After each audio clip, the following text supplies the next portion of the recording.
கர்ம யோகத்தை பற்றியும் கொஞ்சம் சொல்லுகிறார். கர்மணி ஏவ அதிகாரக தே மா பலேஷு கதாச்சன. உனக்கு கர்மா செய்வதற்கு தான் அதிகாரம் இருக்கே அல்லாமல், ஆனால் நீ செய்கிற காரியத்திற்கு என்ன பலன் வர வேண்டும் என்பதற்கு உனக்கு அதிகாரம் கிடையாது. ஆகையினால நீ பலனை பற்றி எதிர்பார்க்காமல் கர்மாவை செய்துகிட்டே போ. இப்படியெல்லாம் இரண்டாவது அத்தியாயத்தில் கர்மாவை பற்றியும் சொல்றாரு, ஆத்ம ஞானத்தை பற்றியும் சொல்றார். அர்ஜுனன் அவர் பகவான் ஸ்ரீ கிருஷ்ணா சொல்லி மூச்சு விடுறதுக்கு கூட இன்னும் நேரம் ஆகல. உடனே அர்ஜுனன் ஒரு கேள்வி கேட்கிறான். அர்ஜுனனுடைய அந்த கேள்வியோடு மூன்றாவது அத்தியாயம் துவங்குகிறது. கேள்வி என்னன்னா, ஜ்யாயசி சேத் கர்மணஸ்தே கர்மணஹ புத்திஹி கர்மணஹ சேத் ஜாயசி. புத்தி என்பது இங்க ஞானம் என்று பொருள். ஞானமானது கர்மாவை காட்டிலும் மேலானது. ஜாயசி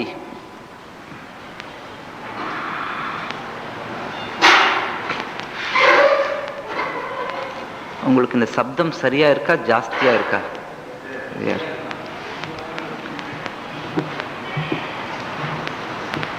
ஞானமானது கர்மாவை காட்டிலும் மேலானதாக இருக்குமானால் ஜியாயசி என்றால் சுப்பீரியர். ஓ ஜனார்தன, ஓ கிருஷ்ணா, அப்படி இருக்கும் பொழுது கிம் தத் கர்மணி, இந்த கர்மாவை, இந்த காரியத்தை, இந்த போரை என்னை செய்யும்படியாக, தத் கோரே கர்மணி. பகவான் இப்ப அர்ஜுனனிடம் நீ போர் செய், உத்திஷ்ட.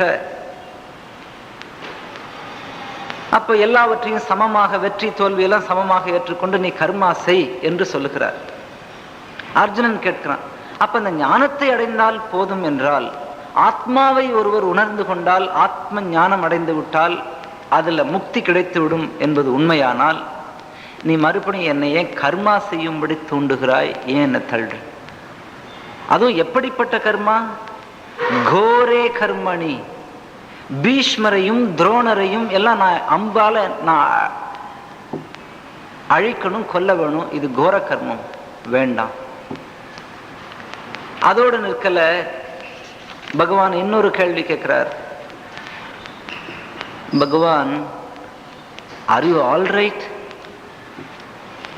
அர்ஜுனனுக்கு பகவானை பார்த்து, உனக்கு ஏதாவது கொஞ்சம் ஏதாவது மூடு சரியில்லையோ? வியாமிஸ்ரேன இவ வாக்கியேன. வியாமிஸ்ரேன இவ வாக்கியேன என்னன்னா, கான்ட்ரடிக்டரியா பேசுறியே, முன்னுக்கு பின் முரணாக நீ பேசுறியே கிருஷ்ணா. ஏன்னா நீயே தான் சொன்ன ஞானம் தான் பெரியது, அந்த ஞானத்தை அடைந்தால் போதும் சொல்லி, அப்புறம் பின்னும் அதே அத்தியாயத்திலே பின்னாடி நீ கர்மா செய்கிற, கர்மா தான் மேல்னு சொல்ற. இது என்ன? நீயே சொல்றியே. இன்னொருத்தர் ஞானத்தை சொல்லி, மற்றொருவர் ஏ ஞானத்தை பெருசுன்னு சொல்றார், பிங்கிறவர் கர்மாவை பெருசுன்னு சொன்னா ஓகே, அது அவங்களுடைய வியூ பாயிண்ட்னால நான் சொல்லிட்டு போயிடலாம். ஆனா நீயே ஞானத்தை பற்றியும் பெருசா சொல்ற, அப்புறம் கர்மாவை பற்றியும் பெருசா சொல்ற. இது என்ன? முன்னுக்கு பின் முரண் சொல்றோம் இல்லையா? Self contradictory. வியாமிஸ்ரேன இவ வாக்கியன. இன்னும் கொஞ்சம் போய் பகவான் அர்ஜுனன் கேட்கிறான், புத்தி மோகயசீவ, உனக்கு புத்தி ஏதாவது கொஞ்சம் குழப்பமோ? குழப்பம் உண்மையில இவனுக்கு, அர்ஜுனனுக்கு. தன்னுடைய குழப்பத்தை மூடி மறைப்பதற்கு பல வார்த்தைகளை உபயோகிப்பாங்க.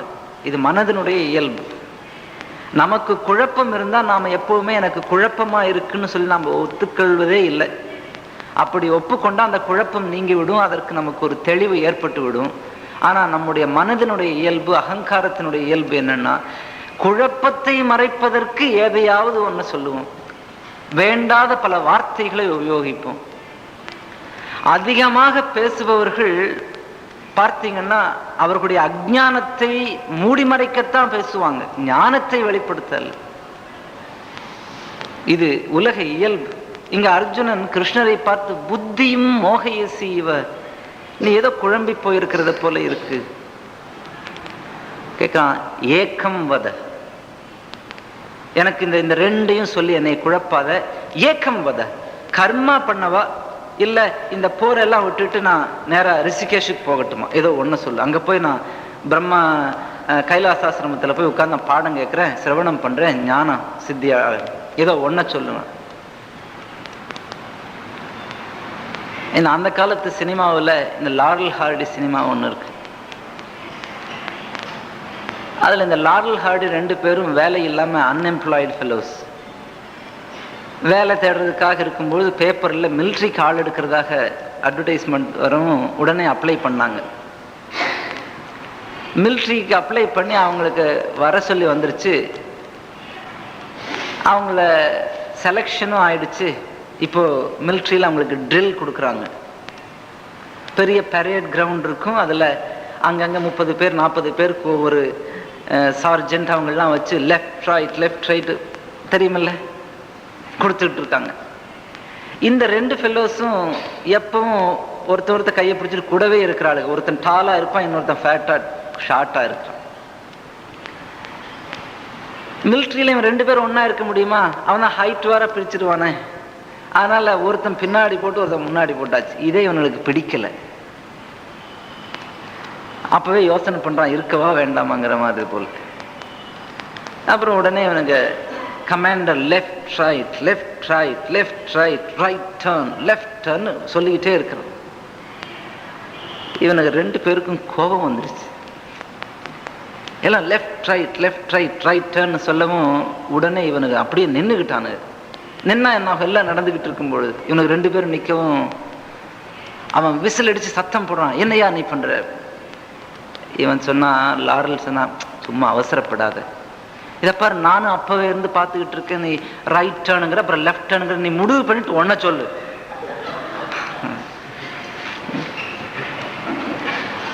ஏதோ ஒண்ணு சொல்லையா?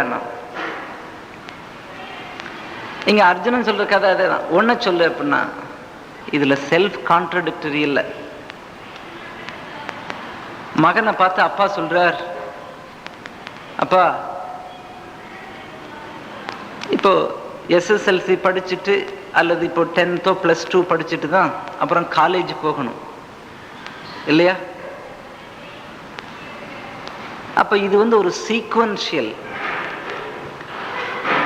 நீ SSLC படி அப்புறம் காலேஜ் போலாம் அப்படின்னா இதுல கான்ட்ரடிக்டரி என்ன இருக்கு இல்லையா? இதுல கான்ட்ரடிக்டரி ஒண்ணுமே இல்லை. ஏன்னா ஒண்ணுக்கு போய் தான் இன்னொன்னுக்கு போகணும். இது ஒரு படியே இல்லாம. ஆனா இங்க அர்ஜுனன் இத ஒண்ணுக்கு பின் முன்னுக்கு ஆப்போசிட்டா நிறுத்தி வச்சுக்கிட்டு அவன் பேசுறான். ஆகவே இங்க பகவான் இப்பொழுது அர்ஜுனனுக்கு அதற்கு பதில் அளிச்சுட்டு அப்புறமே கர்ம யோகத்தை பற்றி இன்னும் தெளிவாக சொல்றாரு. ஏன் நான் கர்மாவை எம்பசைஸ் பண்றேன், ஏன் கர்மாவை அழுத்தி நான் அதை செய்ய வேணும்னு ஒவ்வொருத்தரையும் சொல்றேன் அப்படிங்கிறதுக்கு இங்க விளக்கம் சொல்லுகிறார். ஸ்ரீ பகவான் உவாச்ச லோகேஸ்மின் த்விவிதா நிஷ்டா புரா ப்ரோக்தா மயா நக ஞானயோகேன சாங்க்யானாம் கர்மயோகேன யோகினாம். ஸ்ரீ பகவான் உவாச்ச, பகவான் சொல்லுகிறார், அர்ஜுனா, அஸ்மின் லோகே, இந்த உலகத்தில் த்விவிதா நிஷ்டா, 2 விதமான நிஷ்டை. நிஷ்டை என்றால் 2 விதமான வாழ்க்கை முறை, லைஃப் ஸ்டைல்ஸ்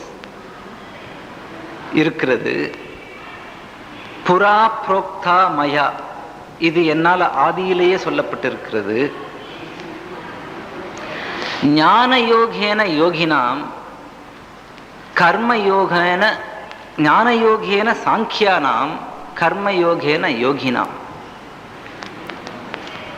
சாங்கியாக அப்படின்னா ஞான யோகம் யாருக்கு, கர்மயோகம் யாருக்கு என்றால் சாங்கியர்களுக்கு ஞான யோகம் தான் சரி, கர்மயோகம் யோகிகளுக்கு என்றால் இங்க சாங்கிய யோக யோகி என்று 2 வார்த்தைகளை சொல்லுகிறார். அப்படின்னா இங்க என்ன பொருள் என்றால், யாருடைய மனம் விருப்பு வெறுப்பு இவைகளுடைய பிடியிலிருந்து விடுபட்டு விட்டதோ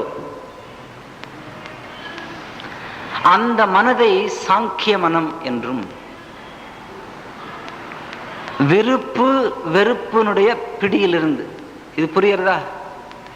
இப்ப நம்முடைய மனம் எல்லாம் எதனுடைய பிடியில சிக்கிக்கிட்டு இருக்கு? இதுதான். யாருக்கு விருப்பு வெறுப்பு ரொம்ப பலமாக இருக்கிறதோ அவர்களுக்கு துன்பம் தவிர்க்கவே முடியாது. ஏனென்றால் நீங்க விரும்பிய பொருளை நோக்கி நீங்கள் ஓடுவீர்கள். விருப்பமான பொருள் கிடைக்காத போது ஏமாற்றம் வரும். வெறுக்கின்ற பொருளை கண்டு உங்களுக்கு பயம் ஏற்படும். வெறுக்கின்ற பொருளை நீங்கள் எப்பவும் தள்ளி வைக்க முயற்சி பண்ணுவீங்க. இந்த 2மே சாத்தியமில்லை. நீங்க விரும்புகின்ற பொருள் எல்லாவற்றையும் அடைவது என்பது சாத்தியமில்லை. ஏன்னா விருப்பம் என்பது இன்றைக்கு இந்த விருப்பம் இருக்கிறத அடைந்து விட்டா முடிந்து விட்டதுன்னு இல்லை. ஒரு லிஸ்ட் ஆஃப் லைக்ஸ் அப்படின்னு நீங்க போடவே முடியாது. உங்களுடைய விருப்பங்கள் என்னென்ன என்று சொல்லி இப்ப இன்றைக்கு ஒரு லிஸ்ட்டை போட்டுட்டா அந்த லிஸ்ட் முடிவடைந்து விடுகிறதா? முடிவடைந்து விடும். அப்படின்னா பகவான் எல்லாருக்குமே ததாஸ்து ததாஸ்து ததாஸ்து சொல்லிடுவார். சரி, உங்களுடைய விருப்பங்கள்லாம் பூர்த்தி ஆயிடும். அப்படி இல்லை. பகவான் இன்றைக்கு இரவு கனவுல வந்து உங்களுக்கு என்னென்ன விருப்பங்கள் இருக்கு எல்லாம் ஒரு லிஸ்ட் கொடுங்க, இன்றைக்கே உங்களுக்கு எல்லாம் வரம் கொடுக்குறேன் அப்படின்னா, நீங்க லிஸ்ட் வேணாம் 10 கோடி ரூபாய் அப்படின்னு சொல்லி உடனே 10 கோடி ரூபாய் கொடுத்துட்டதாக வைத்துக் கொள்ளுங்க. பகவான் உங்களுக்கு சரி இவ்வளவுதானப்பா 10 கோடி வச்சுக்கோ. காலையில எழுந்திருச்சா நீங்க சந்தோஷமா இருப்பீங்கன்னு நினைக்கிறீங்களா? உங்க மனைவி சொல்லுவாங்க, உங்களை கட்டிட்டனே நான், அவரு தான் வந்து கேட்டாரே, உனக்கு 10க்கு மேல நம்பர் கூட தெரியாதா கேட்பாங்க. ஏன் 100ன்னு சொல்லி தொலைக்கிறதுக்கு? விருப்பங்களுக்கு ஒரு எல்லை கிடையாது. அப்ப எப்பொழுது விருப்பு இருக்கோ, விருப்பு என்கின்ற நாணயத்தினுடைய மறுபக்கம் தான் வெறுப்பு. நம்ம எல்லாம் சொல்றோம் வெறுக்க கூடாதப்பா எதையும் யாரையும், இதெல்லாம் உபதேசம் பண்றோம். ஆனா அவனுக்கு விருப்புகளை நம்மளே ஊட்டிக்கிட்டு இருப்போம். விருப்புகளை ஒரு பக்கம் ஊட்டிக்கிட்டு இருப்போம்.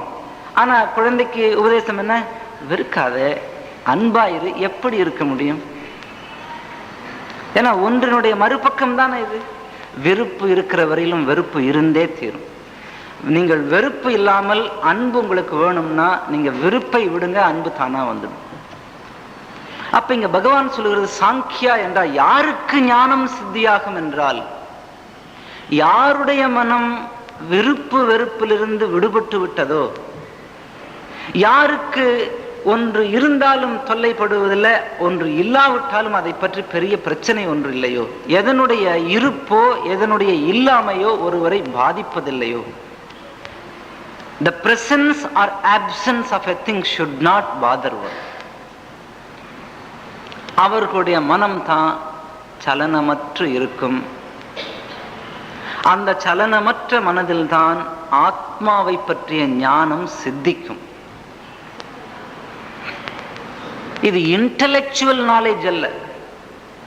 நாலேஜ்லயே 2 இருக்கு. நான் அப்பப்போ சில ஆங்கில வார்த்தைகளை உபயோகிக்கிறதுக்கு நீங்க மன்னிச்சிடணும். பெரிய வார்த்தைகளை உபயோகிக்கிறது இல்லை, உங்களுக்கு எல்லாம் தெரிஞ்ச வார்த்தைகள் தான். வேர்டட் நாலேஜ், வேர்ட்லெஸ் நாலேஜ் 2 இருக்கு. வார்த்தைகளோடு கூடிய ஞானம், வார்த்தைகளை கடந்த ஒரு ஞானம் 2 இருக்கு. இப்போ சைலன்ஸ், அமைதியை பற்றி நான் உங்களுக்கு 1 மணி நேரம் பிரசங்கம் பண்ணலாம். வார்த்தைகள் மூலமாக அமைதியை பற்றி அது ஒரு நாலேஜ் தான். ஆனா வேர்ட்லெஸ் நாலேஜ் என்னன்னா, நான் அந்த அமைதியில இருந்து அந்த அமைதி அலைகளை ஏற்படுத்தினா அது வேர்ட்லெஸ் நாலேஜ். தட்சிணாமூர்த்தி மௌன வியாக்கியா பிரகடித பரபிரம்ம தத்துவம் யுவானம். பேசவே இல்லை, மௌனத்திலேயே அவர் உபதேசம் பண்ணார். ரமண மகரிஷி கிட்ட போய் அவங்க என்ன கேள்விகளோடு என்ன பிரச்சனைகளோடு போனாலும் அவர்கிட்ட போய் உட்கார்ந்துக்கிட்டு இருந்து அவர் சும்மா அப்படியே பார்த்துக்கிட்டு இருப்பார். அவருடைய அமைதியில உங்களுக்கு விடை கிடைத்து விடுகிறது. இப்படி எத்தனையோ பெரியவர்கள் இருக்கிறார்.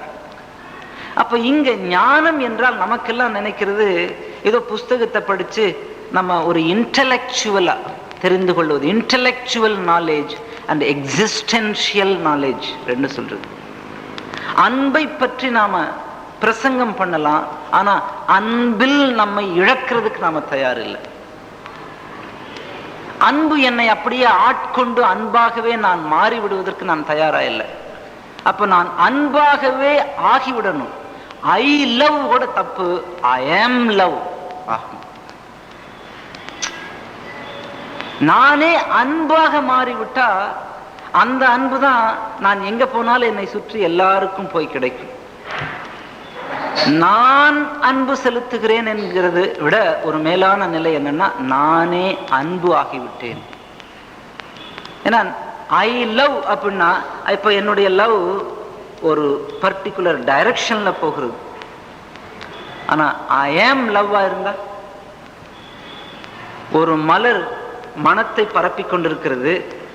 அந்த மனம் அங்க கழுதை போனாலும் அதற்கு கிடைக்கும், குரங்கு போனாலும் கிடைக்கும், பெண் போனாலும் கிடைக்கும், ஆண் போனாலும் கிடைக்கும்.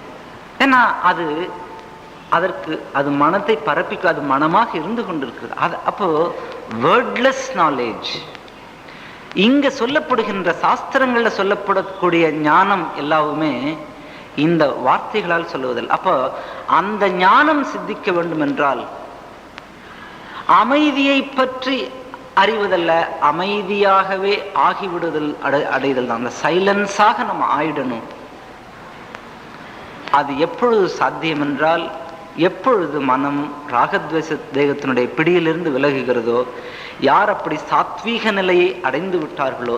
சத்வ குணம் என்றால் என்னன்னா, ராகத்வேஷங்கள் விருப்பு வெறுப்புகள் பிடியிலிருந்து எவர் தன்னை விடுவித்துக் கொண்டாரோ அவர்கள் சத்துவ குணமுடையவர்கள். அவர்களுக்கு ஞானம் அர்ஜுனா ஞான யோகம். மற்றவர்கள் யாருன்னா கர்மயோகேன கர்மினாம். மற்றவர்கள் யாரு? நம்மெல்லாம். நமக்கெல்லாம் என்னன்னா, இன்னும் மனதுல எவ்வளவோ விருப்பு வெறுப்புகள் வைத்துக் கொண்டிருக்கிறோம். விருப்பு வெறுப்புகளுடைய பலம் பிடி பலமாக இருக்கிறது. அப்ப நம்ம என்ன பண்ணணும்? விருப்பு வெறுப்புகளை விட்டுடணும். நீ சொல்ல முடியுமா? விருப்பு வெறுப்பு என்பது நான் பார்த்து எடுத்துக்கொண்டதல்ல. நான் பிறக்கும் பொழுதே சில விருப்பு வெறுப்புகளோடு நம்ம ஒவ்வொருவரும் பிறந்திருக்கிறோம். அது காலம் வருகிற பொழுது அது வெளிப்படுகிறது, மெச்சூர் ஆகிறது. அவ்வளவு. நான் பார்த்து எடுத்திருந்தா அதை நான் பார்த்து விட்டுடலாம். அப்ப விருப்பு வெறுப்புகளை எப்படி அதைய விடுதலை பெறுவது என்றால், அர்ஜுனா உன்னுடைய விருப்பு வெறுப்புகளை நீ பூர்த்தி செய், நீ கர்மா பண்ணு, அவைகளை நீ வாழ்ந்து விடு. அதுதான் கர்மயோகம் என்பது. கர்மயோகத்தின் மூலமாக உன்னுடைய விருப்பு வெறுப்புகளையும் வாழ்ந்திடலாம். அதை வாழ்வதன் மூலம் புது விருப்பு வெறுப்புகளை ஏற்படுத்தி கொள்ளாமல் இந்த விருப்பு வெறுப்புகளை எல்லாம் அப்படியே டைல்யூட் பண்ணிடலாம். உன்னுடைய மனம் சாந்தி ஏற்படும். ஆகையினால நீ கர்மயோகம் தான் பண்ணணும். இப்படிப்பட்டவர்கள் கர்மயோகம் தான் பண்ணணும். அப்ப யாருக்கு ஞான யோகம், யாருக்கு கர்மயோகம் என்பதை இங்க பகவான் சொல்லுகிறார். அப்படி சொல்லிட்டு இனி கர்மயோகத்தை துவங்குகிறார்.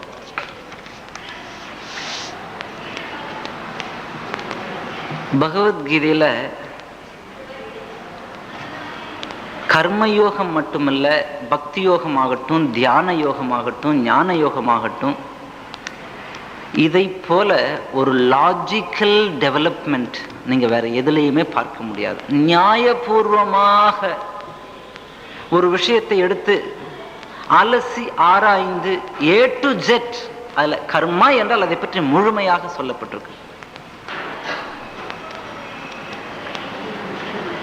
நேற்று நான் பார்த்தோம், தாமச குணம் உடையவர்கள், ராஜச குணம் உடையவர்கள், சத்துவ குணம் உடையவர்கள். இந்த 3 விதமான வாழ்க்கை ஒருவர் வாழலாம். அதற்கு உதாரணம் கூட சொன்னேன். ஒரு ஏரோப்ளேன்ல வண்டியை கட்டி எடுத்துட்டு போறது தாமச குணம் போல, தரையிலேயே வேகமா ஓட்டிக்கிட்டு இருக்குது ராஜச குணம், பறத்தல் சத்துவகுணம். இதை போல நம்முடைய மனம் 3 நிலைகள் இருக்கு. இந்த 3 குணங்களுமே 3 வியாதியை போல தெரிஞ்சுக்கணும்.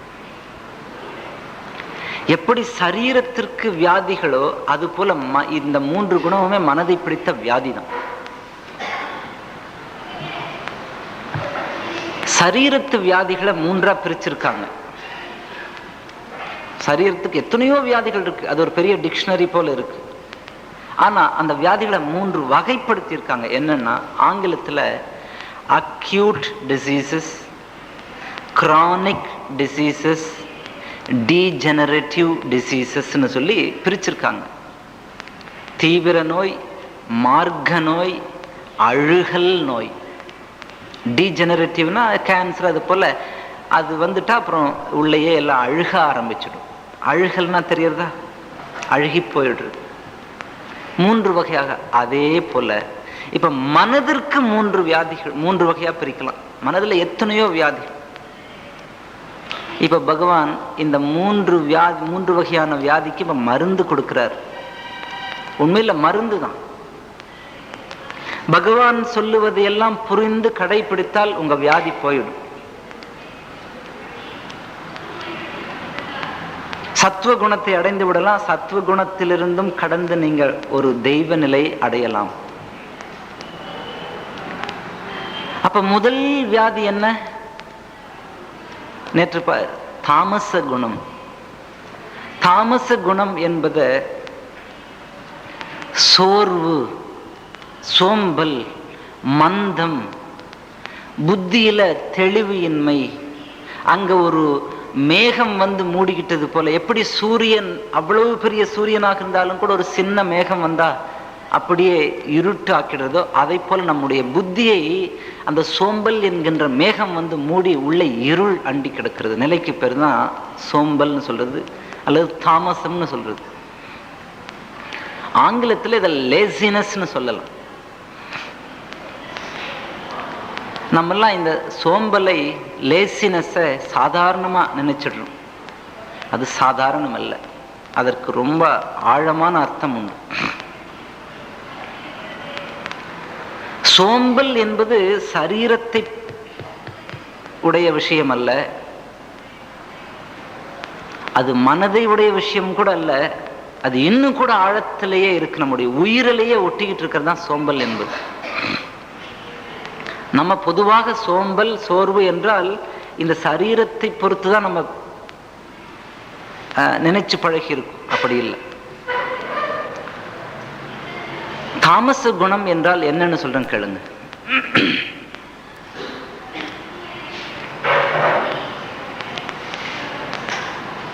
தாமச குணத்தில் அந்த சோம்பல்ல இருந்தா ஒரு சுகம் இருக்கிறது இல்லையா? சோம்பல்ல சுகம் இல்லைன்னு யாரோ சொல்ல முடியுமா? அப்படியே உட்கார்ந்துக்கிட்டே இருந்த ஒரு சுகம் இருக்கு. ஆனா இந்த சுகம் எப்படிப்பட்ட தன்மையை உடையது அப்படின்னா, தன்னையே அழித்து விடக்கூடிய தன்மை உடையது.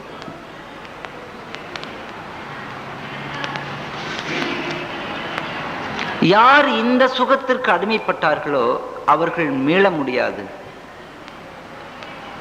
Laziness is ஸ்லம்மி. ஸ்லம்மின்னா என்ன? ஒரு ஸ்லம்ஸ்ன்னு சொல்றோம்ல, சேரி பகுதிகளில் இருக்கக்கூடிய ஒரு காற்று, ஒரு சுற்றுப்புறம், இதெல்லாம் எப்படி இருக்குன்னா அது ஒரு ஆரோக்கியமானது. அதே போல அங்க இருந்தா என்ன ஆகும்னா நோய்கள் வரும். அதை போல சோம்பலில் எவரொருவர் சுகம் காணுகிறாரோ அவர் அழிந்து விட்டார்னு அர்த்தம். ஆமா, அப்படி இருக்கும் பொழுது ஏன் சோம்பல்ல ஒருவர் இருக்கணும் அப்படின்னா, சோம்பல் ரொம்ப சக்தி வாய்ந்தது. இது பல பிறவிகளை நம்மளோட ஒட்டிக்கிட்டு வர்றது. எப்படின்னா, ஒரு உதாரணம் சொல்றேன்.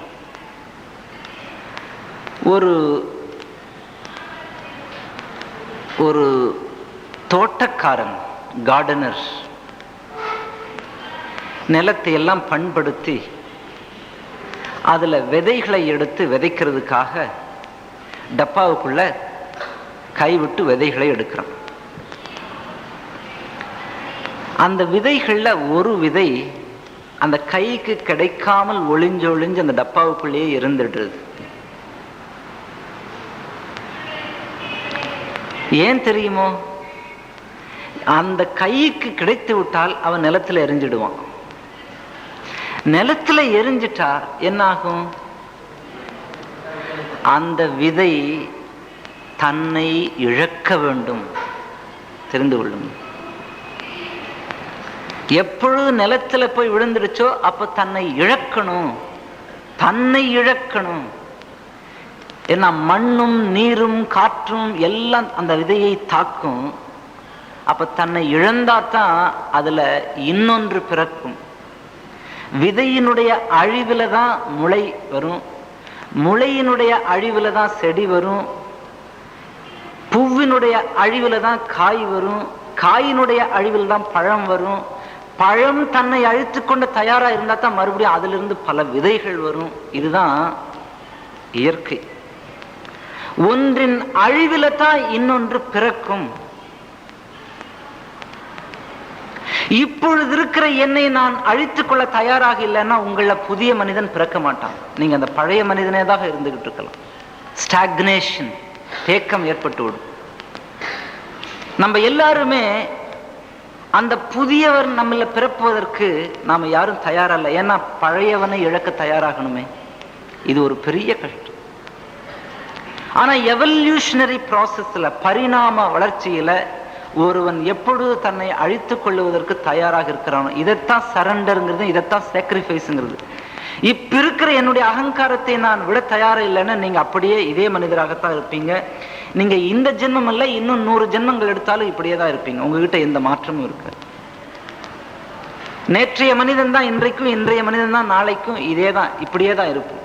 நாம் எல்லாரும் 40 வயதாச்சு, 50. இதெல்லாம் சொல்றோம். ஆனா உங்க குழந்தைய நீங்க அப்படி வளர்க்குறீங்களா? அவன் ரோடுக்கு போக கூட விடுறதில்ல, மழையில நனையக்கூடாது, அவன் பூனையை தொடக்கூடாது, நாயை தொடக்கூடாது. அவனை எப்படி பந்தோபஸ்து பண்ணி வளர்க்குறீங்க? அவன் எப்படி வளர முடியும்? வாழ்க்கைக்குள்ள அவனை நுழையவே விடாதபடிக்கு நீங்க இந்த மாதிரி செல்லமாக வளர்த்துதான் குழந்தைகளை கெடுக்கிறோம். இந்த பணக்கார வீட்டு குழந்தைகள் பூரா கெடுவது எப்படின்னா இப்படித்தான். ஏன்னா நம்ம அவர்கள் எந்த கஷ்டமும், மழையிலையும் நனையக்கூடாது, வெயிலையும் போகக்கூடாது, எந்த ஒரு கஷ்டமும் படக்கூடாது வாழ்க்கையில. அவன் அந்த வாழ்க்கை எதற்காக வாழணும்? பேசாம அந்த விதையை போல டப்பாவுக்குள்ள இருந்துட்டு போலாம், சுகமா வேணும். வாழ்க்கையில சுகம்தான் குறிக்கோள் என்கிறவர்கள் வாழ்க்கையை இழந்துடுவாங்க, தெரிஞ்சிருங்க. யாருக்கு வாழ்க்கையில சுகம், பாதுகாப்பு, சௌகரியம் இது மட்டும் குறிக்கோளாக ஆகிவிடுகிறதோ அவர்கள் ஒரு மிக ஆழமான ஒன்றை இழந்து விடுவார்கள். யார் ஒருவர் வாழ்க்கையில எதிர்ப்புகள், சோதனைகள், கஷ்டங்கள், தோல்விகள் இதை வரவேற்கிறார்களோ அவர்கள் ஸ்புடம் போட்டவர்களாகி விடுவார்கள்.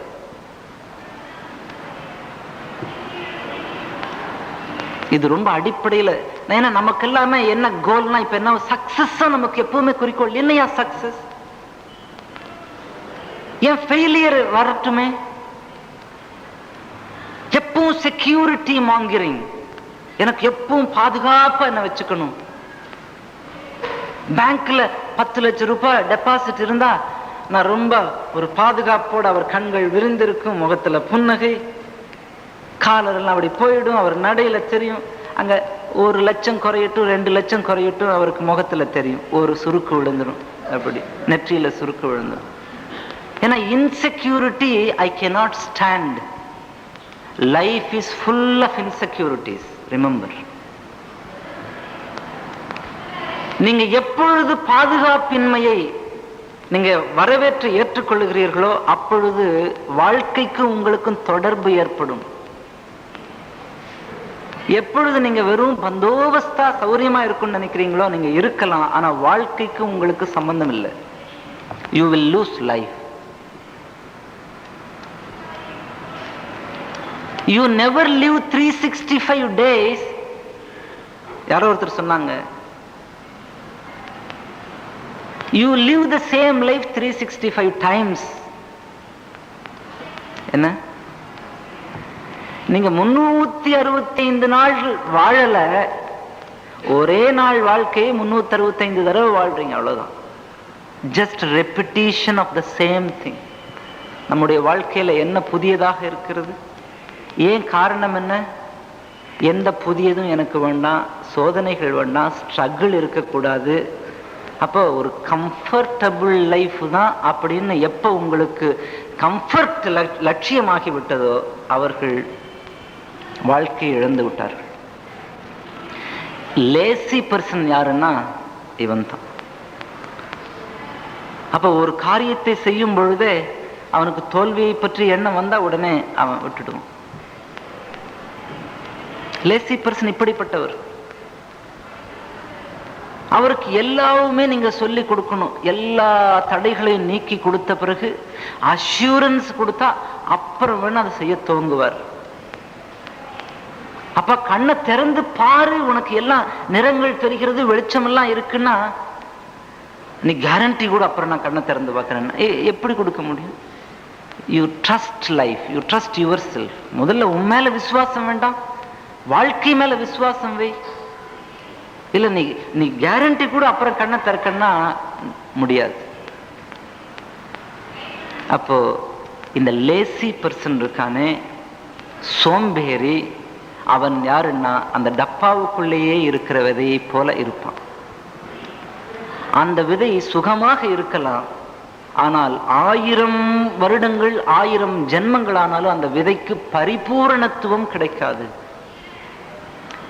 அந்த விதைக்கு நிறைவு எப்பொழுது கிடைக்கும்? அந்த விதைக்கு ஒரு வாழ்க்கை இருந்தால் அந்த வாழ்க்கைக்கு அர்த்தம் எப்பொழுது கிடைக்கும்? அந்த வாழ்க்கை, அந்த விதையினுடைய வாழ்க்கைக்கு அர்த்தம் எப்பொழுது கிடைக்கிறது? அது செடியாகி மரமாகி பூக்கள் பூத்து அதுல காய்கனிகள்லாம் வந்து ஊர் பட்சிகள் எல்லாம் வந்து அதுல உட்கார்ந்து அனுபவிக்கிற பொழுதுதான் அந்த விதையினுடைய வாழ்க்கை முழுமையடைகிறது, இல்லையா? ஆனா அதற்குள்ள அது எத்துணை இன்னல்களுக்குள்ள போகணும். அந்த விதை முதல்ல தன்னை இழக்கணும், தன்னுடைய உடையும். மழை இருக்கிறது, காற்று இருக்கிறது, வெயில் இருக்கிறது, ஆடு மாடுகள், பல புழுக்கள் பூச்சிகள் கடிக்கும், அத்துணையையும் தாங்கி அது மரமாகி பூ பூத்தா அந்த விதைக்கு பரிபூர்ணத்துவம் கிடைக்கிறது. ஆனா இந்த சோம்பேறி அது, ஆகவே அவன் காரியமே துவங்க மாட்டான். சோம்பேறி, சோம்பலினுடைய குணங்கள் என்னென்ன தெரியுமா? சோம்பலை பற்றி நமக்கு ஏதாவது தெரியுமா? ஆராய்ந்திருக்கிறீர்களா? சொல்றேன். சோம்பேறியினுடைய முதல் தன்மை, கேரக்டர் என்னன்னா தள்ளி போடுவான். என்ன? போஸ்ட்போன்மெண்ட். தள்ளி போடுகின்ற குணம் இருந்தால் உங்களுக்கு சோம்பல் உங்களை பிடிச்சுக்கிட்டு இருக்குன்னு அர்த்தம். ஏதானாலும் நாளைக்கு ஒரு லெட்டர் எழுதுறது கூட சாப்பிட்டுட்டு எழுதுவோம். சாப்பிட்டா தூக்கம் வந்துடும், அப்புறம் தூங்கி எழுந்திரிச்ச உடனே சரி டீ குடிச்சிட்டு எழுதிடுவோம். அவர் மாசமா இருக்கும், உங்களுக்கு தபால் வந்து அவர் இந்த நம்ம போட்ட லெட்டர் போய் சேர்ந்ததோ இல்லையோ, மனுஷன் பதிலே வரல, ஆள் இருக்காரோ இல்லையோ, அவங்க அங்க. ஆனா நீங்க ஒரு லெட்டருக்கு பதில் போடுறதுக்கு 1 மாசம் ஆகும்னா என்ன அர்த்தம்னா பிடிச்சுக்கிட்டு இருக்கு உங்களை, எந்த காரியமானாலும். அப்ப தள்ளி போடுதல் சோம்பலினுடைய ஒரு குணம். இன்னொன்று என்னன்னா, சோம்பேறி அடுத்தவர்களை பற்றி ரொம்ப பேசுவோம். காசிப்பிங். காரியம் செய்கிறவர்கள் எப்பொழுதும் அடுத்தவரை பற்றி நினைக்கவும் மாட்டாங்க. அடுத்தவர்களை பற்றி இவருக்கு மனசுல சிந்தனை கூட இருக்காது. அடுத்தவரை பற்றி ஏன் பேசணும்? அதுல என்ன, அவனுக்கு என்ன கிடைக்கிறதுன்னா, இவனுக்கு காரியம் செய்து அதுல எந்த ஒரு சந்தோஷமோ நிறைவோ இல்லாததுனால அதை மூடி மறைத்துக் கொள்வதற்கு என்ன பண்ணுவான் அப்படின்னா, அடுத்தவர்களுடைய சிறுமையை பற்றி பேசுறதுல இவனுக்கு ஒரு பெருமை. ஒரு கோடை நீங்க சின்ன கோடா ஆக்கணும், அழிக்காம இன்னொன்னு அதை சின்ன கோடா ஆக்கணும்னு என்ன பண்றது? ஆமா, பக்கத்துல ஒண்ணு நீங்க போடுங்க, இது சிறுசா. அதை போலதான் அடுத்தவர்களுடைய சிறுமையை பேசினா தான் ஒரு பெரியவன் போல தனக்கு ஒரு ஃபீலிங் வரும். அதனால காசிப் பண்றது. ஆகினால பகவான் சொல்றாருங்க, நீ முதல்ல காரியம் துவங்கு. சோம்பல், முதல்ல கர்மாவிற்குள் நீ இறங்கு. கர்மா வேறு, உன்னுடைய வாழ்க்கை வேறல்ல, தெரிஞ்சுக்கங்க. ஏன்னா நம்ம எல்லாம் இந்த கர்மாவுக்கு சில வார்த்தைகள் வச்சிருக்கோம். என்னன்னா, ஒர்க் அல்லது டியூட்டி, இப்படி எல்லாம் சொல்றோம்ல. அந்த ஒர்க் டியூட்டிங்கிற வார்த்தைகள்லாம் ரொம்ப மோசம். ஐ ஒர்க்னு சொல்லக்கூடாது, ஐ லிவ். கர்மாவும் வாழ்க்கையும் ஒன்று. அப்பொழுதுதான் உங்களுக்கு அது பாரமாக தெரியாது. சுவாசிப்பது உங்களுக்கு பாரமா? சுவாசிப்பதை போல கர்மா ஆகணும் உங்களுக்கு. அது இயல்பாக ஆகிவிடணும். நான் வாழ்கிறேன், நான் அதுல திளைக்கிறேன். ஒரு காரியம் செய்கிற பொழுது நான் செய்கிறேன், காரியம் செய்கிறேன் என்று இருந்தாலே உங்களுக்கு அகங்காரம் வந்தாச்சுன்னு. நீங்க வீட்டுக்கு போன உடனே அப்படியே ஒய்ஃப அது ஒரு மாதிரி பார்ப்பீங்க. நான் வந்திருக்கேன், இவ காஃபி கொண்டு வரல, இன்னும் என்னென்னவோ பாவங்கள்லாம் வந்துடும். That is my life, I enjoy my life. எப்பொழுது உங்களுக்கு அப்படி ஆகிடுதோ அப்ப கர்மா உங்களுக்கு பாரம் இல்லை. இங்க பகவான் சொல்லுகிறார், இந்த ஸ்லோகம் படிங்க. ந கர்மணாமனாரம்பான்,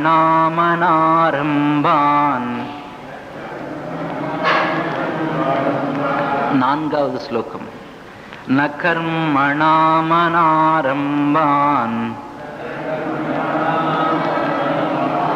நைஷ்கர்ம்யம் புருஷோஷ்ணுதே ந ச சந்யசனாதேவ சித்திம் சமதிகச்சதி. ந கர்மணாமனாரம்பான்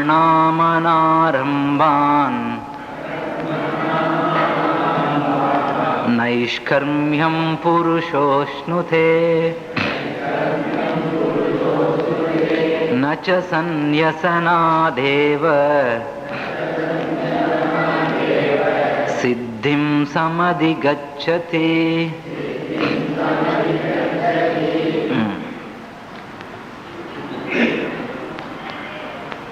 நைஷ்கர்மியம் புருஷः ந அஷ்ணுதே. நைஷ்கர்மியம் என்றால் என்னன்னா, காரியம் செய்யாத நிலை, கர்மாவே செய்யாமல் சும்மா இருக்கின்ற நிலை. அப்படின்னா என்ன? அந்த நிலையை நீ காரியத்தை துவங்காமலேயே இருந்து விடுவதனால அடைந்து விட முடியாது அர்ஜுனா. கொஞ்சம் நல்லா கவனிங்க. பகவான் சொல்லுகிறார், கர்மா செய்யாமல் சும்மாவே எப்பொழுதும் ரிலாக்ஸ்டா ஓய்வில் இருக்கின்ற அந்த நிலையை நீ கர்மாவை செய்யாமல் இருக்கிற நிலை என்று நினைத்து கர்மாவை துவங்காமலேயே இருந்து விடாத. அந்த நிலையை நீ அடைய மாட்ட. அப்படின்னா என்ன பொருள்னா, காரியம் செய்யாமை அல்ல, காரியம் செய்து கொண்டே, கர்மா செய்து கொண்டே, ஆனால் அதுல செய்யாதவனை போல ஓய்வில் இருப்பது.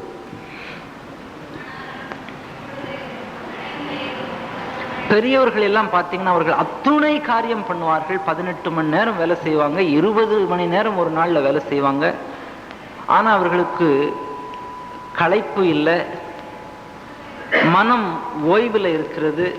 தான் செய்வது போன்ற ஒரு எண்ணம் பாவம் கூட அவர்களுக்கு கிடையாது. அந்த மாதிரி ஒரு ஓய்வு, அந்த நிலையை நீ காரியம் செய்யாமல் இருக்கிறதுனால அடைய முடியாது. அப்ப துவங்காமலேயே இருக்கிறதுனால அடைய முடியாது. ஏன்னா சோம்பேறி எப்பொழுதும் தனக்கு வேண்டியவைகளை எடுத்துக்க கூடிய சக்தியுடையவன். அதாவது கன்வீனியன்ஸ் எதுவோ அது. சோம்பேறிக்கு இந்த ஒரு சூசகம் அதிகம். ஒரு விடை கண்டு முடியாத பிரச்சனை ஒன்று இருந்தா அதை சோம்பேறி கிட்ட கொண்டு போய் கேளுங்க, அவன் சொல்லிடுவான். ஏன்னா அவனுக்கு இந்த மாதிரி குறுக்கு புத்திகள்லாம் ரொம்ப இருக்கும்.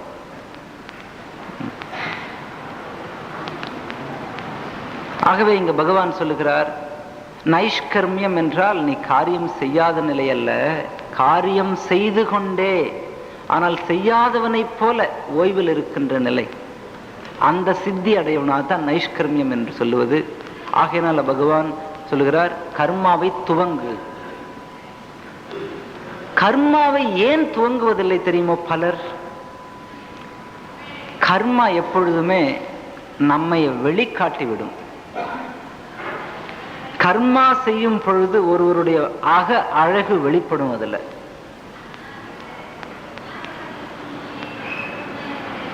நம்முடைய அஜ்ஞானம் அதில் வெளிப்படும்.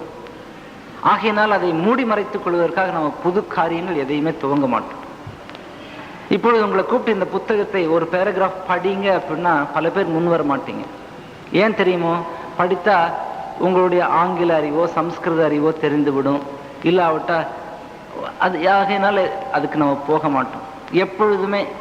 இப்போ யார் இங்க நல்லா படிப்பா அப்படின்னு ஒரு கிளாஸ்ல போய் கேளுங்க, பயல்கள் என்னப்பா, sir Rangasamy sir, sir Subramani sir. ஏண்டா உனக்கு என்ன, நீ படிக்கலாமல்ல? ஏன்னா இது சோம்பலுடைய குணம் அது. ஆகவே பகவான் சொல்றார், நீ கர்மாவை செய். ஒவ்வொருவருக்கு உள்ளேயும் ஒரு மகாத்மா காந்தி இருக்கார், ஒரு ரவீந்திரநாத் தாகூர் இருக்கார், ஒரு ஐன்ஸ்டீன் இருக்கார், ஒரு உஷா இருக்கிறார், ஒரு கவாஸ்கர் இருக்கார், ஒரு பிக்காசோ இருக்கார். ஏன்னா ஒருவன் அந்த நிலையை அடைய முடியும் என்றால் அதே சக்தி நம்ம ஒவ்வொருவருக்குள்ளேயும் உள்ள அடங்கி கிடக்கிற இந்த பொட்டென்ஷியல் இருக்கு. ஆனால் எவர் ஒருவர் தன்னை வெளிப்படுத்த துவங்குகிறாரோ அவருக்கு அத்துணையும் வெளிப்படும். யார் வெளிப்படுத்தாமல் இருக்கிறாங்களோ அவங்க அப்படியே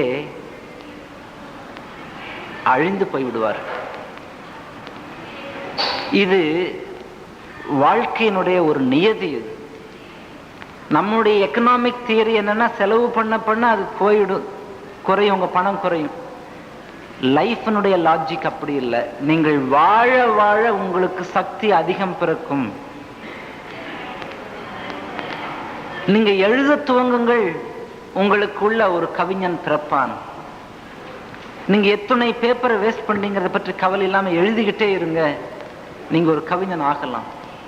நீங்க பேச துவங்குங்கள், ஒரு சிறந்த பேச்சாளனாக ஆகலாம். இன்றைக்கு நீங்க பிரஷ் எடுத்து பெயிண்ட் பண்றதுன்னு முடிவு பண்ணி நீங்க செய்ய ஆரம்பிங்க. உங்களுக்குள்ள அந்த இறைவன் அந்த ஆற்றலாக இருந்து கொண்டிருக்கிறார். அப்ப எவர் வெளிப்படுத்த துவங்குகிறாரோ அவருக்குள்ள அந்த இன்ஃபினிட் பொட்டென்ஷியல் வெளிப்படும். எல்லையில்லாத ஆற்றல் நம்ம ஒவ்வொருவருக்குள்ளே இருக்கு. ஆனா நம்ம எனக்கு வரட்டும் அப்புறமே செய்யறேன்னா என்றைக்கும் வராது, தெரிந்துவிடும். நான் அகில இந்திய பாத யாத்திரை போனேன். தினமும் 30 கிலோமீட்டர் 40 கிலோமீட்டர் நடக்கணும். நடந்து 40 கிலோமீட்டருக்கு அந்த பக்கம் இருக்கிற ஒரு வில்லேஜ், எந்த ஊரு, அங்க தங்குறது இரவு, மறுநாள் மறுபடி. இப்படி முதல்ல பாத யாத்திரை துவங்குவதற்கு முந்தி கோவையிலிருந்து, கோயம்புத்தூர்லேருந்து NGGO காலனி என்று ஒரு 5 கிலோமீட்டர் இருக்கும். கோவையிலிருந்து இந்த மாதிரி நிகழ்ச்சி நடத்தி முடிச்சுட்டு நான் பஸ்ஸில் போய் என்னுடைய இடத்துக்கு போய் சேருவேன். அதுல பல பஸ்ஸுகள் மெயின் ரோட்லயே நின்றுட்டு போயிடும். ஏதோ ஒன்று ரெண்டு பஸ் மட்டும் பிரிஞ்சு அந்த NGO காலனிக்குள்ள போகும். அது பின்னும் ஒரு 1/2 கிலோமீட்டர் மெயின் ரோட்ல இருந்து போகும். இந்த பஸ்ஸுக்காக 1.5 மணி நேரம் 2 மணி நேரம் காத்திருப்பேன். எந்த பஸ்ஸுக்காக? அந்த 1/2 கிலோமீட்டர் உள்ள போறதுக்காக 1.5 மணி நேரம் 2 மணி நேரம். நான் அகில இந்திய பாத யாத்திரை போகிறேன் என்று அறிவிச்ச உடனே என்னுடைய நண்பர்கள், கல்லூரியில கூட படித்தவர்கள், என்னோட வேலை, அவங்க எல்லாம் வந்து, ஏப்பா என்னத்துக்கு உனக்கு ஏதாவது சரியில்லையா? ஏன்னா நம்ம 2 பேரும் தானே பஸ்ஸுக்கு 2 மணி நேரம் காத்திருந்திருக்கோம். எதுக்கு? இந்த 1/2 கிலோமீட்டர் நடந்து போற சங்கடப்பட்டு அதுக்காக 1.5 அந்த பஸ்ஸுக்கு நீ எப்படி நடக்க போற? இதெல்லாம் நினைத்த பொழுது எனக்கு கூட கொஞ்சம், அம்மா வாஸ்தவம் தானே. ஆனா நான் தீர்மானம் பண்ணியாச்சு, நான் நடக்கிறதாக சொல்லியாச்சு, நான் நடப்பேன். நடக்க முடியல, விழுவேன், விழுந்து சாவேன். ஆனா நடக்காம திரும்ப வர மாட்டேன். ஒரு சங்கல்பம் பண்ணிட்டேன். எங்க இருந்து எனக்கு ஆற்றல் பிறந்தது எனக்கு தெரியாது. இதே உடல், இதே கால்கள் தான் நடந்தது. அப்போ ஆற்றல் உள்ள இருக்கு. இன்றையிலிருந்து நீங்கள் வாகனத்தில் ஏறுவதில்லை, நீங்க தீர்மானம் பண்ணுங்க. ஒன்னும் பயப்பட வேணாம். இந்த சாமி என்னென்னவோ சொல்ற. ஆமா, ஒன்றும் கஷ்டம் இல்லை. எல்லாம் எக்காலஜியை பற்றி ரொம்ப பேசுறாங்க. சுற்றுப்புற சூழல் எல்லாம் கெட்டு போயிட்டு இருக்கு, அது இது பிரசங்கம் பண்ணிட்டே இருக்காங்க. எத்துணை பேர் இனிமேல் நான் வாகனம் ஏற மாட்டேன்னு சொல்லி முடிவு பண்றவங்க. இந்த முடிவு பண்ணாம எக்காலஜி எப்படி நம்ம காக்குறது? ஆட்டோமொபைல் இண்டஸ்ட்ரி லார்ஜஸ்ட் இண்டஸ்ட்ரி இன்னைக்கு வேர்ல்டுல. அது பண்ற பொல்யூஷன் எத்தனை? அப்ப அது எப்படி நீங்க நிறுத்த முடியும்? மக்கள் எல்லாம் இன்னும் பஸ்ஸும் காரும் ஸ்கூட்டரும், ஒவ்வொரு வீட்லயும் 4 காரும் 5 காரும் வச்சுக்கிட்டு பெட்ரோல் அடிச்சுக்கிட்டா நீங்க எப்படி எக்காலஜியை நீங்க மெயின்டைன் பண்ண முடியும்? அப்ப எத்தனை பேர் நம்ம அந்த ஏன் எடுக்கக்கூடாது? அல்லது நான் குறைந்து அத்தியாவசியமா இருந்தா தான் வாகனத்தில் ஏறுவேன், இல்லாவிட்டா நான் நடப்பேன், இல்ல கட்ட வண்டியில போவேன், மாட்டு வண்டியில, குதிரை வண்டியில போவேன். ஒரு முடிவெடுங்க. நான் சொல்றேன், உங்க வாழ்க்கை வாகனமே இல்லாமல் நீங்க வாழலாம். ஒன்னும் கஷ்டம் இல்லை. வாகனம் இல்லாமல் வாழலையா வாழ்க்கை? அப்ப பாத யாத்திரை நான் 14,000 கிலோமீட்டர்கள் ஒரு வருஷத்துல 365 நாள்ல நடந்தேன். எனக்கே புரியல. ஏன்னா அவ்வளவு ஆற்றல் நமக்குள்ள இருக்கு. நீங்க துவங்குங்கள், உங்களுக்கு எல்லா சக்தியும் கிடைக்கும். இது சரீரத்தால நடந்த. எனக்கு இன்னொன்னு என்னன்னா, தினமும் ஒவ்வொரு ஊர்ல போய் தங்குறமே, அந்த ஊர்ல தினமும் ஒவ்வொரு சத்சங்கம் வேற பண்ணணும். அந்த ஊர் ஜனங்கள்லாம் கூடியிருப்பாங்க, அவர்களுக்கு ஏதாவது சொல்லணும். எனக்கு இப்ப நடக்கிறத விட பெரிய கஷ்டம் என்னன்னா, இவங்களுக்கு என்ன சொல்றது? இதுல பிரச்சனை என்னன்னா, என் கூட பாத யாத்திரையில ஒரு 10-20 பேர் கூட நடக்கிறாங்க. அவங்க யாரும் இல்லை, நான் தனி ஆள்னா ஒரே டாபிக்க 365 தடவை பேசிட்டு வந்துருக்கு. கூட 10-20 பேர் இருந்தாலும் இந்த சாமி என்ன ஒன்னையவே அரைக்கிறாருன்னு சொல்லிடுவாங்களே. அதனால என்ன பண்றதுன்னு எனக்கு புரியல. சரி, என்னவோ செய்வோம், நம்ம போவோம், நமக்கு வர்றத சொல்லுவோம்னு தீர்மானம் பண்ணிட்டேன். எனக்கே ஆச்சரியம், நான் என்ன பேசுறேன். அன்றைக்கு பேசி முடிச்ச உடனே எனக்கே ஒரு ஆச்சரியம். என்னன்னா, நான் பேசுவது என்று முடிவு பண்ணிட்டேன். எங்கிருந்து எனக்கு மெட்டீரியல் கிடைச்சது தெரியாது. அன்றைக்கு அந்த 20-30 கிலோமீட்டர் நடக்கும் பொழுதே வழியில பார்க்கிற விஷயங்களை எல்லாம் ஒன்றொன்று அப்படியே எடுத்து கோர்த்து கொள்ளுவேன். அன்றைக்கு அதை சொல்லிடுவேன். ஒவ்வொரு நாளும் புதிய புதிய டாபிக்ஸ் கிரியேட்டிவா வந்துகிட்டே இருந்தது. 365 நாளும் கேட்கிறவர்கள் எல்லாம் ஆச்சரியப்படும்படி பேசினேன். பேசுகின்ற நானும் ஆச்சரியப்படும்படி விஷயங்கள் வந்தது. இது எங்கிருந்து வந்து நான் ஒன்னும் தயார் பண்ணிட்டு போகல. பாத யாத்திரை துவங்குவதற்கு முன்னே 365 டாபிக்ஸ் ரெடி பண்ணிட்டு நான் போகல. இந்த பாத யாத்திரை செய்யாமல் இருந்திருந்தா இந்த 325 டாபிக்ஸ் எனக்கு தெரியாமலேயே போயிருந்திருக்கும். அப்ப என்ன ஆச்சரியம்! நீங்க வாழ்க்கைக்குள்ள இறங்குங்கள், உங்களுக்கு எல்லாமே கிடைக்கும், எல்லாமும் கிடைக்கும். ஆனா வாழ்க்கைக்குள்ளேயே இறங்காமல் இருந்து விடுவன் அந்த விதை போலதான். அனுபவமற்று ஒரு டப்பாவை போல லொடலுடன் இருக்குமே, எல்லாமே அதுக்கு டெப்த் இருக்காது. உங்களுக்கு ஒரு ஆழமற்ற மனிதனாக ஆய்விடுவீர். ஆகவே பகவான் சொல்றார், முதலில் கர்மாவில இறங்கி செய். கர்மாவை செய்யாமல் ஒரு காலமும் இருக்காது. அடுத்து சொல்றாரு, நச்ச சந்நியசனா தேவ சித்திம் சமதி கச்சதி. ஏன்னா அப்ப கர்மா அந்த சித்தி, அந்த ஒரு சலனமற்ற நிலையை அடையிறதுக்கு என்ன பண்றதுன்னா, அப்ப கர்மா சந்நியாசம் எடுத்துக்கிறது இல்ல. சந்நியாசம் என்ன, எல்லாவற்றையும் விட்டுட்டு நான் ரிஷிகேஷ் போறேன், இல்ல ஆசிரமத்துல போறேன் அப்படின்னு சொல்லி அங்க போய் நீங்க உட்கார்ந்துக்கிறதுனாலே உங்க அந்த நிலை ஏற்படாது. ஏன் ஏற்படாது? நீங்க வேணா கர்மாவை புறத்துல செய்யாம இருக்கலாம், ஆனா உங்களுக்கு உள்ள என்ன இருந்து கொண்டு இருக்கிறது? வெறுப்பு பலமாக இருக்கிறதே. அர்ஜுனனுக்கு கிருஷ்ணர் தான் சொல்றார், நீ வேணா நான் இப்ப உன்னை போன்னு சொல்லிடலாம் அர்ஜுனா, சரிப்பா நீ போர் பண்ண வேண்டாம், நீ வேணா ரிஷிகேஷ் போ, நீ சன்னியாசம் எடுத்துக்கோ, நீ அங்க போய் தியானம் பண்ணுன்னு சொல்லலாம். ஆனா நீ கண்ணை மூடி தியானம் பண்ணிக்கிட்டு இருக்கும்போது ஏதாவது இந்த காட்டுல ஒரு மான் போகும், உடனே உன்னுடைய தர்மம் என்ன? உடனே நீ எழுந்திருச்சு மானை துரத்திட்டு ஓடிடுவ. ஏன்னா உனக்கு இன்னும் அந்த வெறுப்பு உன்னோட தர்மம் இருக்கு. ஆகையினால நீ சலனமற்று இருக்க முடியாது, உள்ள சலனம் அதிகமாகிவிடும். ஆகையினால சந்நியாசமும் அல்ல, கர்மாவை செய். அடுத்து பகவான் சொல்லுகிறார்,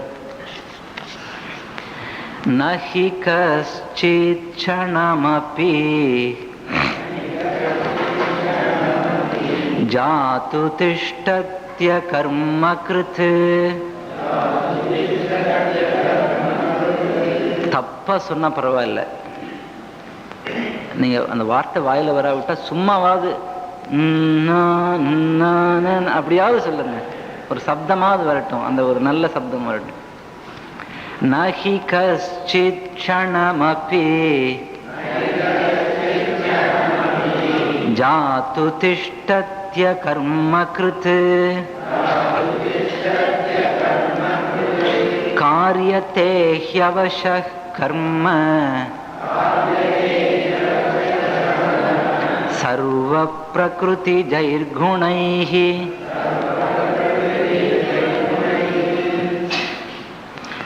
அப்போ இந்த தாமச குணம் உடையவனை முதல்ல தாமச குணத்தை போக்கி அவனை கை கொடுத்து மேலே எடுத்து ராஜச குணத்திற்கு கொண்டு வர வேண்டும். ஆகையினால ஒவ்வொருவரும் கர்மாவுக்குள்ள இறங்கணும், கர்மாவை செய்ய வேணும்.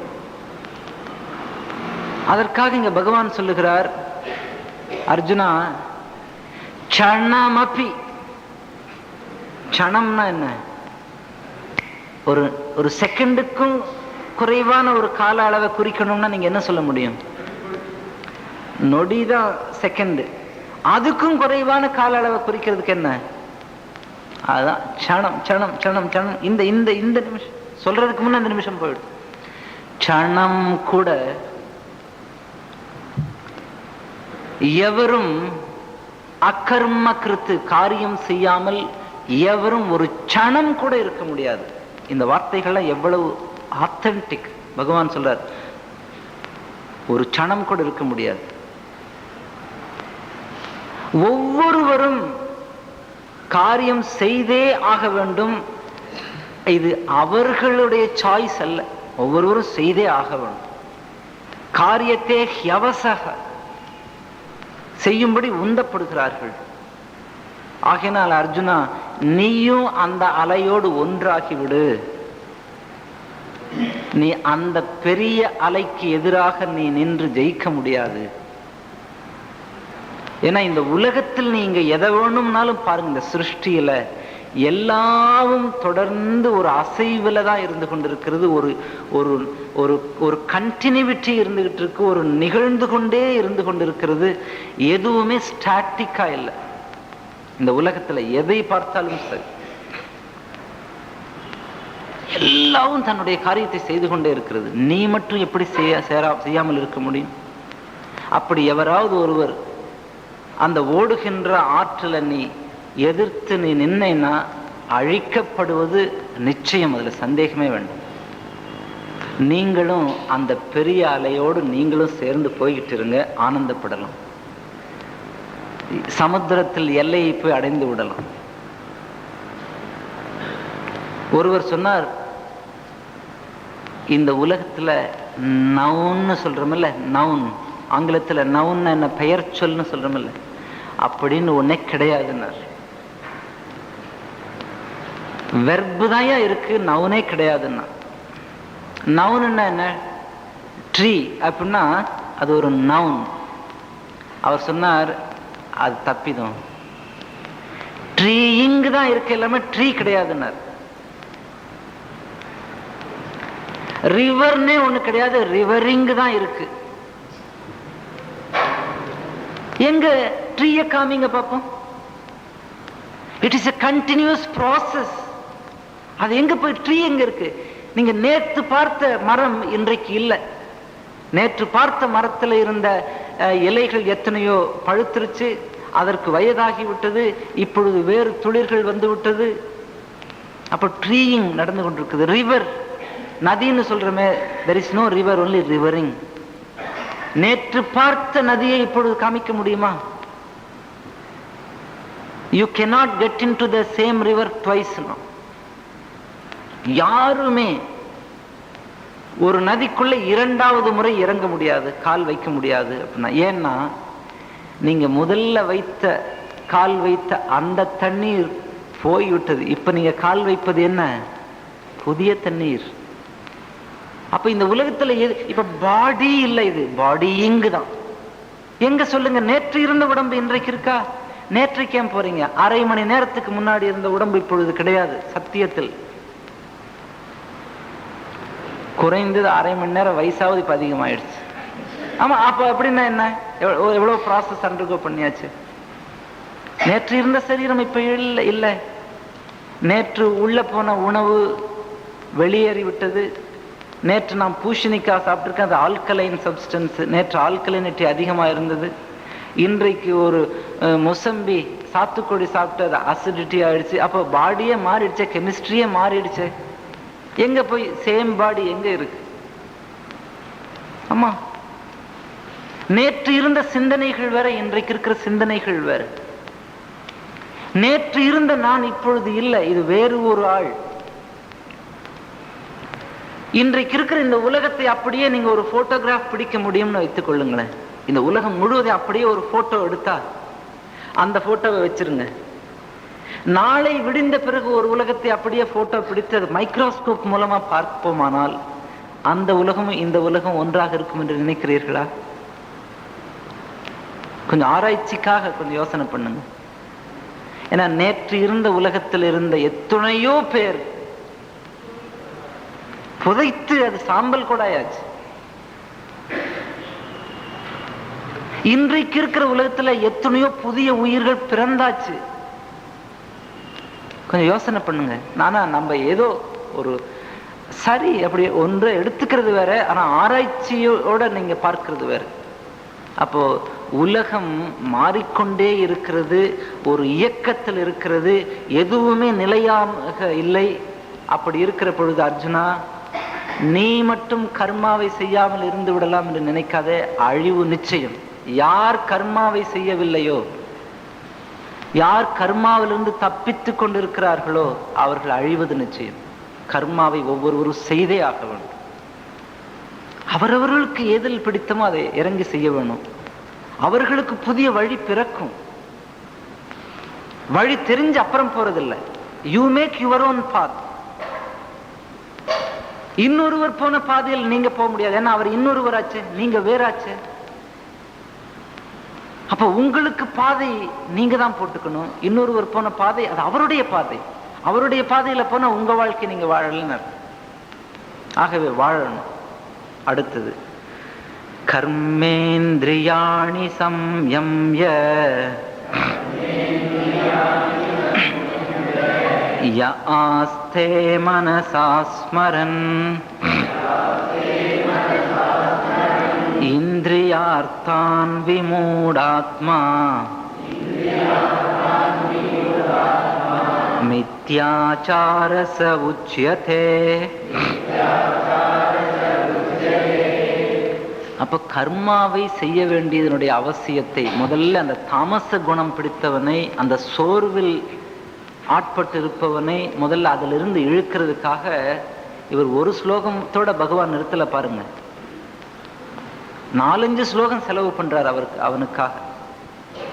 இப்ப இந்த ஸ்லோகத்திலேயே அதையே தான் சொல்றார், திரும்ப சொல்றார். என்னன்னா நல்லா கவனிங்க.